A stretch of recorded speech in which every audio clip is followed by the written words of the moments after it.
What's up, everybody? Matt Gajewski here, back again with the Odd Shopper channel. And today we're talking college football prize picks ahead of week 9. Before we get started, make sure to hit that thumbs up button, subscribe to the channel, and hit the notification bell so you know when this and all other content goes live. We're also brought to you by PrizePicks.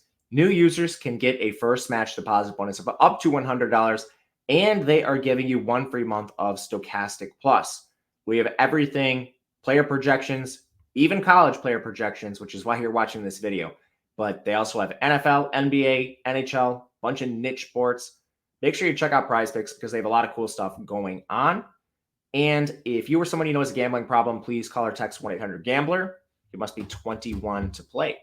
And speaking of niche sports, college football is growing rapidly. So not quite a niche sport, but we're here to talk about it.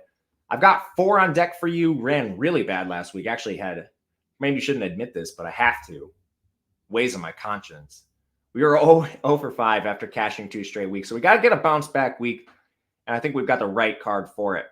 First one up is Nick Anderson, Oklahoma receiver. He has been the main beneficiary since the unfortunate injury occurred to Angelo Anthony. This game has shootout written all over it. Oklahoma is a 10-point favorite over Kansas. Nick Anderson has been a monster since taking over. He's averaging 55.5 yards per game, and that's including part-time role early to begin the season. The guy barely played. Coming off a 9-target monster performance in the last game, Dylan Gabriel's averaging 304 yards per game. Kansas is allowing over 7.5 yards per attempt to opposing passers. This is like the perfect blend of shootout game environment, awesome quarterback play, ascending player in a new role in the offense, the perfect recipe for potentially an under projection on Nick Anderson. So we're going to go over the 58.5 to kick things off. Second, we're actually going to go look under for a player, Jamal Banks and Wake Forest. Tough game for Wake Forest. They're having a down year.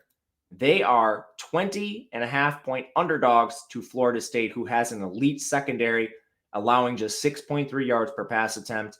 We don't know who's going to be under center for Wake Forest. Mitch Griffiths is questionable.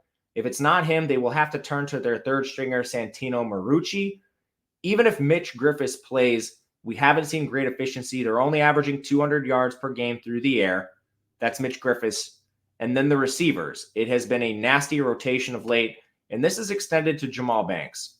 Previously a full-time receiver in the offense. Last week he had his routes cut at the expense, or I guess at the benefit of Keyshawn Williams. Jamal Banks was down to 56% of the routes while Keyshawn Williams jumped to 84%. Even if this persists as just a rotation, there's not enough flexibility in the projection for Jamal Banks to come in under this. He's averaging 62 yards per game. If you cut his routes and efficiency, this is a disaster waiting to happen against one of the best secondaries Wake Forest has faced all year. So we'll come in under. Third is Oscar Delp, another player benefiting from injury. The Georgia tight end takes over for Brock Bowers, and we saw him do just that in their last game. Unfortunately, Brock Bowers only made it through 30% of the routes before he had to exit their game. And who came in? It was Oscar Delp.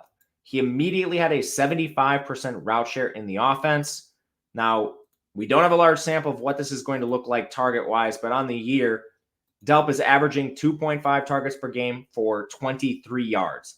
This is in a limited role. Now we're seeing almost double the routes projected in this game. We can't quite project double the yardage, but I think we can reasonably go over 26.5 against Florida in a game with a 47 total. So we'll back Oscar Delp. Last one's Kobe Hudson. I've been losing money on Kobe Hudson this year, have to admit it. But I think he's still a buy low. For all the inefficiency he's had, the guy still has a 90% route rate on the year. He's running more routes than Javon Baker. It's not like this player's a scrub. He's been with Gus Malzahn for years. He goes back to Auburn with Gus Malzahn. Last year, he had an awesome season. UCF, 7-point favorites over West Virginia, 58 total. West Virginia's pass defense is outside the top 100. Yeah, Baker probably gets his, but Kobe Hudson coming in with a route tree still above 90% and just a prop of 37.5 yards seems absurd to me.